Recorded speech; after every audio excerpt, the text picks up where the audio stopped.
양자 컴퓨터가 비록 오류는 있지만 오늘날의 강력한 슈퍼컴퓨터의 몇 가지 문제를 해결할 수 있을 것입니다. 계산과 정확성은 밀접한 관련이 있습니다.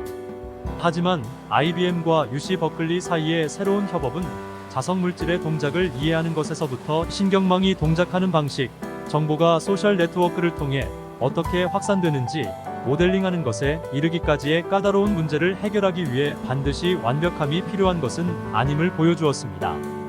연구팀은 점차 복잡해지는 작업을 위해 IBM의 127큐비트 이글 칩을 로렌스 버클리 국립연구소와 퍼듀 대학의 슈퍼컴퓨터와 비교하여 작업을 수행했습니다.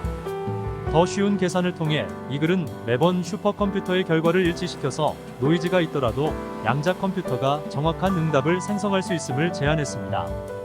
그러나 이 기술이 빛을 발한 곳은 확장성과 최첨단 실리콘 컴퓨터 칩으로 훨씬 더 정확한 결과를 얻을 수 있다는 점입니다. 핵심은 노이즈를 줄이는 후처리 기술입니다.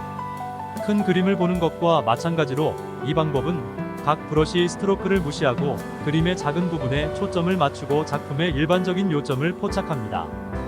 네이처지에 발표된 이 연구는 양자 컴퓨터가 기존의 컴퓨터보다 더 빨리 문제를 해결할 수 있다는 이론인 양자 이점을 추구하는 것이 아닙니다.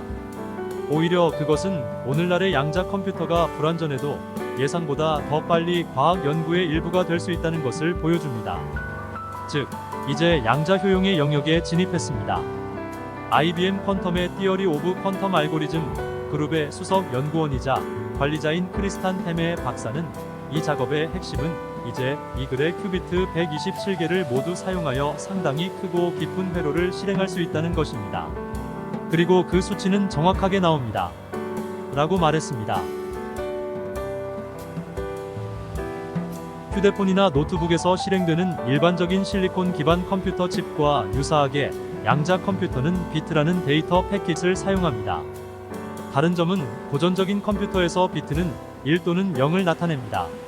하지만 양자 쿼크 덕분에 비트에 해당하는 양자 큐비트는 어느 위치에든 착지할 가능성이 있는 유동 상태로 존재합니다. 이러한 특성은 다른 특성과 함께 양자 컴퓨터가 여러 복잡한 계산을 동시에 계산할 수 있게 해 이론적으로 오늘날의 실리콘 칩보다 훨씬 더 효율적입니다. 큐비트는 서로 상호작용하는 방식과 마찬가지로 까다롭습니다. 상태나 환경, 사소한 변화도 계산을 방해할 수 있습니다.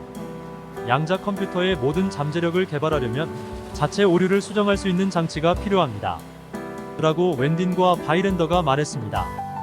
이상적인 결말은 결함을 허용하는 양자 컴퓨터입니다. 여기에는 오늘날 시뮬레이션 모델에서 사용되는 완벽한 큐비트와 유사한 수천 개의 고품질 큐비트가 있으며 모두 자체 수정 시스템에 의해 제어됩니다. 그 환상은 아마 수십 년 후가 될 것입니다. 그러나 과학자들은 임시 해결책인 오류 완화를 정착했습니다. 아이디어는 간단합니다. 만약 우리가 노이즈를 없앨 수 없다면 후처리 소프트웨어를 사용하여 양자의 일시적 고장을 보상하는 방법을 찾는 동안 오류를 측정하고 허용하는 것입니다. 그것은 어려운 문제입니다. 노이즈가 많은 중간 규모의 양자 계산이라고 불리는 이전의 한 방법은 오류가 누적될 때 추적하고 당면한 계산 작업을 손상시키기 전에 오류를 수정할 수 있습니다. 그러나 이 아이디어는 몇 개의 큐비트를 실행하는 양자 컴퓨터에만 효과가 있었습니다. IBM 퀀텀은 다른 아이디어를 가지고 있었습니다. 지난 2017년 그들은 양자 컴퓨팅 시스템에서 노이즈의 원인을 이해할 수 있다면 그 영향을 제거할 수 있다는 안내 이론을 발표했습니다. 전체적인 아이디어는 다소 비정통적입니다. 연구팀은 노이즈를 제한하는 대신 큐비트를 제어하는 유사한 기술을 사용하여 의도적으로 양자 컴퓨터에서 노이즈를 강화했습니다. 이를 통해 다양한 수준의 노이즈로 주입된 여러 실험의 결과를 측정하고 부정적인 영향에 대응하는 방법을 개발할 수 있습니다. 이 연구에서 팀은 시스템에서 노이즈가 어떻게 작용하는지에 대한 모델을 생성했습니다. 이 노이즈 아틀라스를 사용하면 원치 않는 신호를 예측 가능한 방식으로 더 잘 조작하고 증폭 및 제거할 수 있습니다. GN이라는 후처리 소프트웨어를 사용하여 측정된 노이즈 아틀라스를 노이즈가 없는 시스템으로 추정했습니다. 이는 디지털 방식으로 녹음된 사운드 트랙에서 배경 잡음을 지우는 것과 같습니다. 개념 증명으로 물리학, 신경과학 및 사회역학에서 복잡한 시스템을 캡처하는 데 사용되는 고전적인 수학 모델로 전환했습니다. 2D 이징 모델이라고 불리는 이것은 원래 거의 한 세기 전에 자성물질을 연구하기 위해 개발되었습니다.